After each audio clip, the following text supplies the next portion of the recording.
If you or someone you know has diabetes, you may have built up an extra supply of test strips and lancets. That's where we come in. We'll buy the supplies that you don't need and resell them to those in need to prevent waste. Help us make diabetes management more affordable. Visit us at teststripswithaz.com.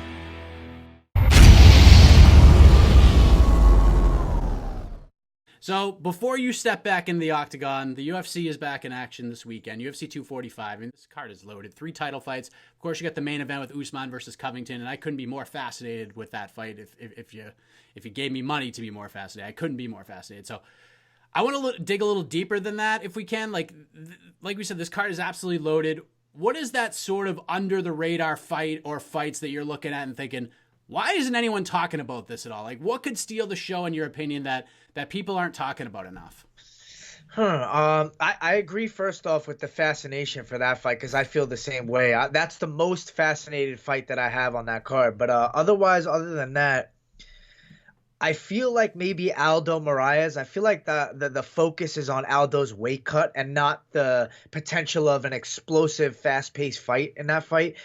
Two Brazilian guys that have great Muay Thai striking, kicks, punches. I give the edge to Aldo in the boxing. I give the edge to Moraes in mixing things up, and punches and kicks. But I think that fight could really have an explosion to it. And I'm hoping that Aldo's healthy and everything works out smooth because I am concerned too, looking at pictures, but that could be a great fight. And I don't think people are talking about the fight itself enough. Do you think him and his team are playing with this a little bit, getting us all bent out of shape about the pictures? Or do you think there's smoke to the fire that we saw on social media? No, I think there's smoke to the fire. I've heard like little rumors, and I've heard his diet, the salad diet or something like that, and he does look a little drawn out for how far out he is from the fight. I mean, like look at me right now. I look full. I look healthy. Like I'm 5 weeks out, whatever it is, 6 weeks. Like that's like some of these pictures looks like he was already starting to like cut weight. He's a very lean guy. He's had potential struggles making 145, so I think the concerns are warranted. Yeah, I'm shocked he didn't go the other way and go up to 55. Yeah. I felt like that was the more natural class for him.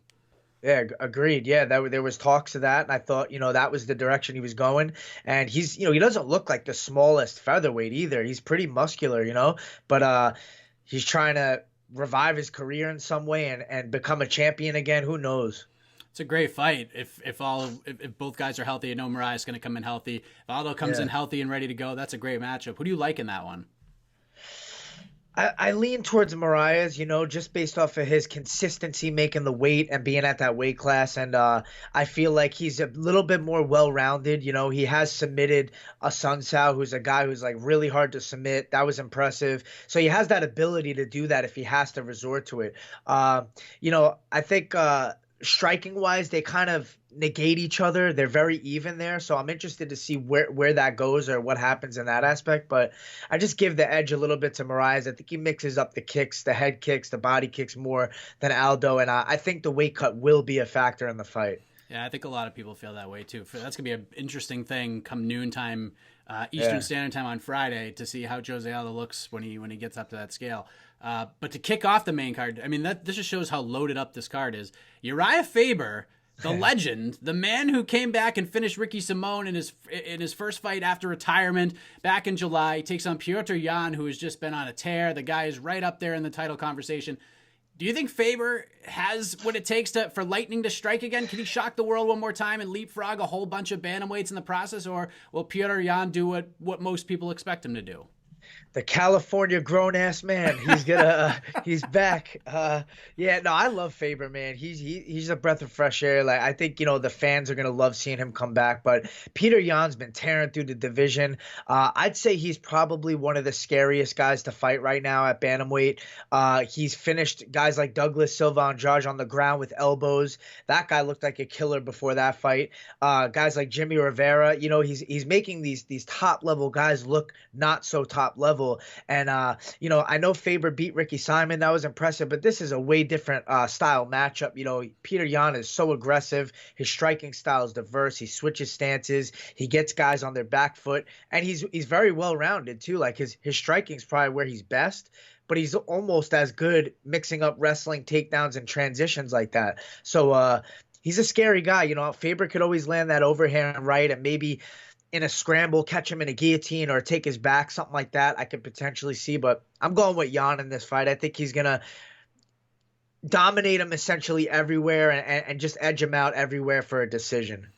Here's what I think is really interesting about this fight, in this card in general, because Jan and Faber on any other card is a co-main event, maybe a main event on like an ESPN card or something like that. But being on a card this loaded, the pressure's all off of him, really, because you're setting up. True. You get 3 title fights at the top of the card. This huge event. You get Usman and Covington. All the bad blood that's going to go on throughout this week leading into that fight. I feel like the pressure that could be there isn't going to be there because he's fighting on this card. What do you think of that? That's a good point. Yeah. I mean, if he even feels that kind of pressure, some guys just handle pressure really well. Some guys it makes them perform better, some guys worse. But if it is a thing that he does feel, yeah, it's kind of irrelevant on this card. You know, he's down there below. He's used to being higher up and more eyes on him, more attention on him. And, you know, that could be a good thing for him. And I think he's having fun again. You know, he's back in the gym. He's competing with these young guys like Song Yadong. And I'm sure he sees how well he's, you know, matching up with those guys that are hot prospects. So he probably feels very confident going into this fight that he could shock the world. And I give a lot of respect to Faber for having numerous opportunities to choose different people, but choosing Petr Yan to fight. You know, that's just amazing. Yeah, he could have fought anybody. He could have fought Font or somebody like that, but he chose Petr Yan, so power to him. Speaking of one of the greatest of all time, we go to another one of the greatest of all time. We got Amanda Nunes defending her bantamweight title against Germaine de Randamie, and this is an interesting fight. But if you ask anybody, if there's any of these 3 title fights that's a lock, most people are going to say Amanda Nunes is a lock to retain and beat Germaine de Randamie. But Germaine de Randamie is a savage on the feet. She's very dangerous, and I feel like she's being overlooked more than anybody on this card right now, and that includes Uriah Faber that we just talked about. What do you think of this matchup, and can Germaine de Randamie do what nobody thinks she can do here? I think she can do it. You know, like you said, her striking, really impressed with her accuracy, you know, and she has so much experience in striking too. So that's going to benefit her coming into this fight. I don't think we're going to see a brawl type of fight like we did with Nunes Cyborg, where they just kind of went at it right away. Going to be a lot more technical.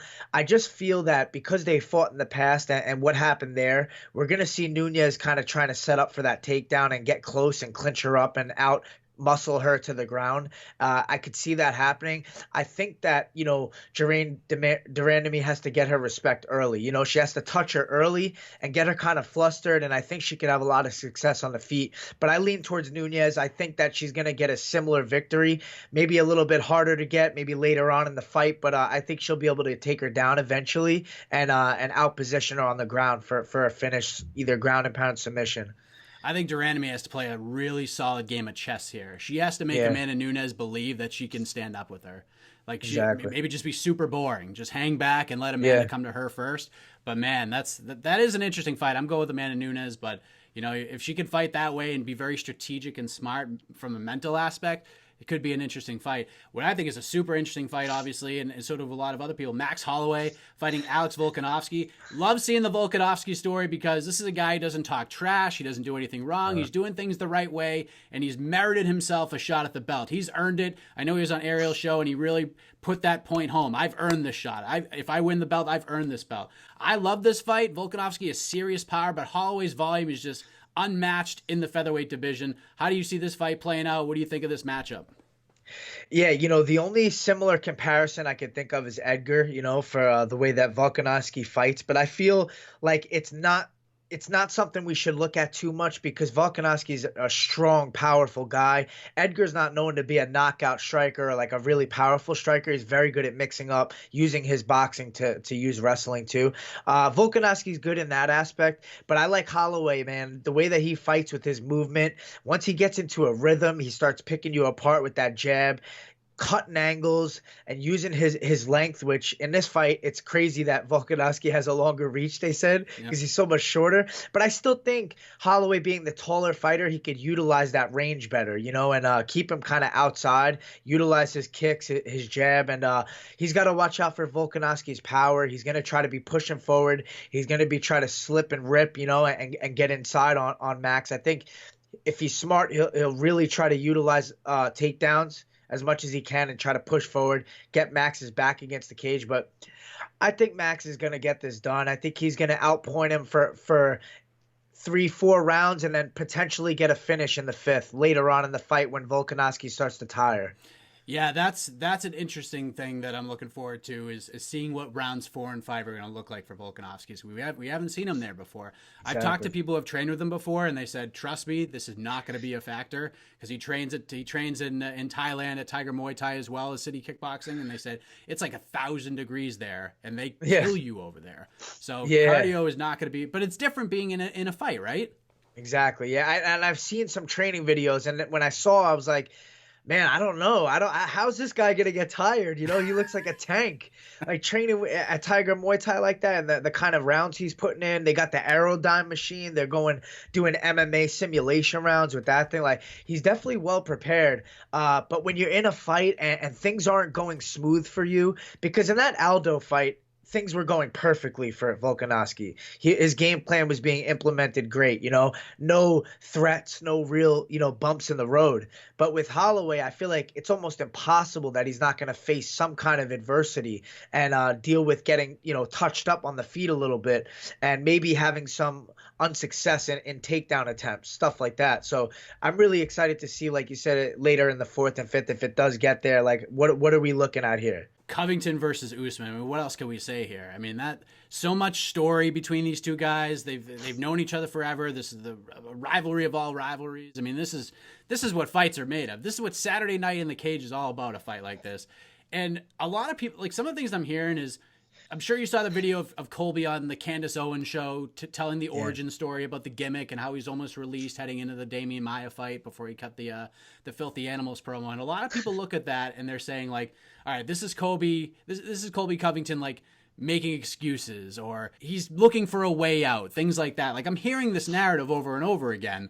Usman sort of buys into that as well. Do you buy into that after watching that interview? Because I've talked to Colby for years, and Colby's been that guy for a while. Like he's open and honest. He tells the truth all the time. The gimmick's sort of newer over the last couple of years, but Colby's always been sort of an open and honest guy. Do you buy into that theory that people seem to be throwing out there? Not really, no. I think Colby's just being himself. You know, he's having fun with the game. I think he just has the business side of things down pat.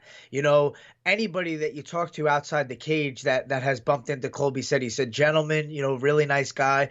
And it's just some people get mixed up with the fact that he's putting on a character. You know what I mean? Like this is not the real person, and it gets under people's skin, and they start to buy into like, oh, that's who he is. You know, that's what he really thinks.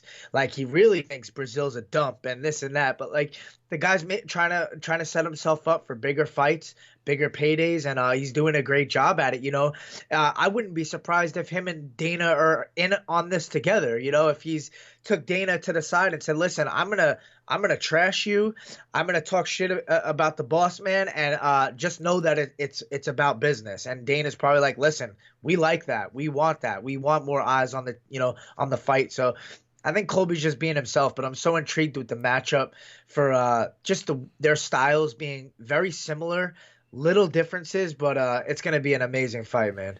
I actually disagree with you on that. I really think there's serious heat between the UFC and Colby Covington. I really do. I think I've read a ton of interviews with Colby and listened to a lot of different things, and I know that one of the things that really stuck out to me was when they try to make this fight for 244, the offer on the table for Colby was less than the Robbie Lawler fight, which I thought was nuts, bananas for MSG. So Colby's pissed, and if he wins, oh my God, 2020 is going to be a super interesting year. But I'm glad I have you of all people on here because you're a fighter, but you're also, you know, a true student of the game. You analyze fights, you break things down on the Boom Breakdown all the time. So we're giving a little tease of that from your YouTube channel. But from a stylistic perspective here, I mean, these two guys are very evenly matched. You know, Kamaru's an animal. He's been just on a tear. He beat Woodley bad in that fight. And Colby just, that pace that he puts up is unmatched. I mean, I was talking to Anthony Rocco Martin about this. He goes, listen, Usman's tough. He goes, but I've trained with Colby.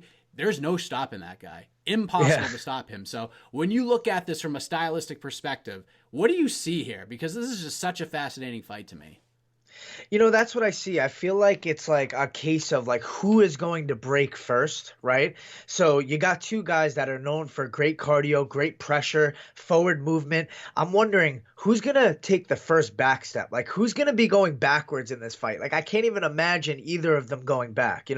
So I'm like, what's going to happen there? And then you got two guys that are very good at wrestling, but of course, statistically, Colby Covington's Division 1 and, Usman's Division 2, whether that matters or that's a factor, I don't know because fighting is so different. If I spar with a wrestler, it's always different than if I wrestle with a wrestler. I have way more success because setups, punches, threats, different things. But I will say Colby sets up his takedowns really well against the cage with distractions, elbows, knees, punches, stuff like that to get you kind of flustered, and then he's underneath you. I give the slight power advantage to Kamaru Usman, but I give the volume and the cardio advantage on output to Colby.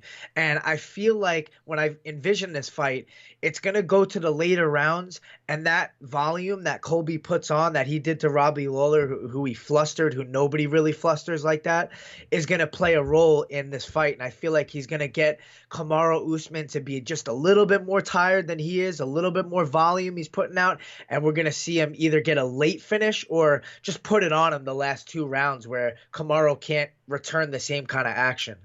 There's heat in every Colby Covington fight. He thrives on this kind of stuff. He loves it. He's going to keep building it up throughout this week. And it's actually going to be interesting to see, like, with the heat he has with the UFC, what he actually participates in, what he actually takes part of, what he doesn't take part in. But is it possible that Kamaru Usman fights a little too emotional here? Because at the end of the day, it's two guys locked in a cage and may the best man win. But this is the first time in Kamaru Usman's career that he has legitimate animosity towards a guy that really has driven him crazy for quite some time. I mean, you almost fought him at a freaking buffet line in Las Vegas. I mean, you must be really angry if you're a professional fighter trying to pull something like that where the public can just pull out a cell phone camera and record the whole thing. Is it possible that Kamaru Usman can get a little overly emotional heading into this fight? 100%. I'm glad you brought that up because I had thought about that aspect, but I forgot to mention that.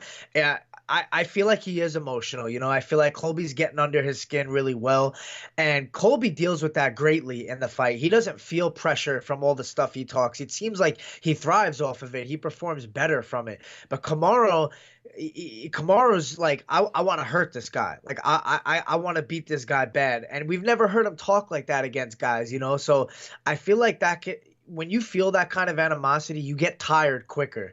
And that's where I feel like that's going to come into the fight later on in the rounds as well. If he is fighting emotional, that's going to be to his detriment. Is Covington your pick? Yeah, I'm picking Covington. I like you said, I can't imagine like seeing him win this fight and like what it's gonna be like, the dynamic. If that's true with the UFC against him, it's gonna be unreal. But I gotta pick Colby. I think decision most likely, but a potential late finish. Yeah, I love this fight. I'm so excited for it. It's so good. It's so good. And you look at it from so many different angles that it just gets better and better the deeper you dive into it. And these are the kind of fights that we love, Brian. I appreciate you taking some time, man. Before we let you go, I know you have a million things going on. Let the folks, first of all, know where to find you on social media, any shout outs, things like that. Plus, plug your stuff, man. Where can we find the Boom Breakdown, all your musical acts that you put out there for all of us to listen to? Where can we find all that stuff? Yeah, no, Mike, I appreciate it, man. It was good to link up, but you can follow me on Instagram and Twitter at BrianBoom135. You can find my channel. I try to break down as many cards as I can. I'm busy training these days, but I try to fit it in. Nice way to break up the day, But the music, I try to get all my music on Spotify, or I put it up on YouTube, or like my social media. So as long as you're following there, you'll catch it all. Brian, I appreciate it, man. All the best to you out in Colorado on January 18th, and enjoy the fights this weekend, man. It was a pleasure. Thanks, Mike. Appreciate it.